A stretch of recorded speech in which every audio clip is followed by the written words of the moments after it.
lancio spumante di OCG, tra gli spumanti del Veneto è uno spumante particolare perché essendo un vino dolce rappresenta una caratteristica molto diversa da quelli di questo bellissimo territorio veneto, però ha anche lui la sua importanza rilevantissima per noi ma anche per tutto il sistema, in quanto essendo un vino che si presta a essere consumato in modo particolare per feste, abbinato a dolci e a dessert, e ha un'esclusività molto importante ed è ricercata appunto nella ristorazione. Sappiamo benissimo quanto i nostri vini veneti stiano sempre bene abbinati anche ai cibi e quindi non c'è ristorante che quando si serve il dolce non venga messo sul calice questo vino spumante. DOCG dal 2010, moscato giallo con l'uva, si nota subito essendo un aromatico la grande fragranza, il grande sapore, la grande concentrazione degli aromi. Chi inizia a berlo per la prima volta, quando avrà memorizzato il gusto e il profumo non le dimenticherà mai più,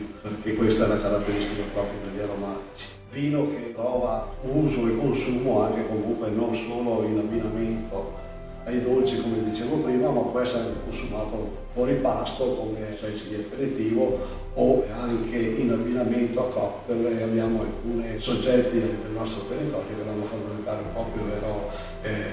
strumento di lavoro, quindi brevetti fatti a base di fior d'arancio per fare degli aperitivi. Questa è la molteplicità del vino che appartiene appunto a questo territorio, ma su questo territorio si coltiva probabilmente da oltre 2000 anni. L'origine sembra essere la Siria, ma non c'è proprio grande certezza.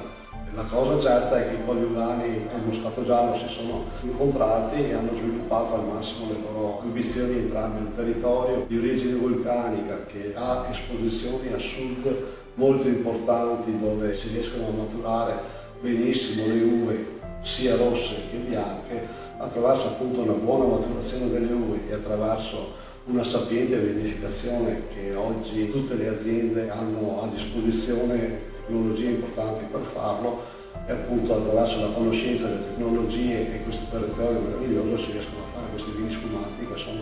bellissimi. E poi ricordo che per noi è importante anche quello, sempre con la stessa uva riusciamo a fare anche un fior d'arancio secco e un passito di fior d'arancio, quindi questa è un'uva che ha molteplici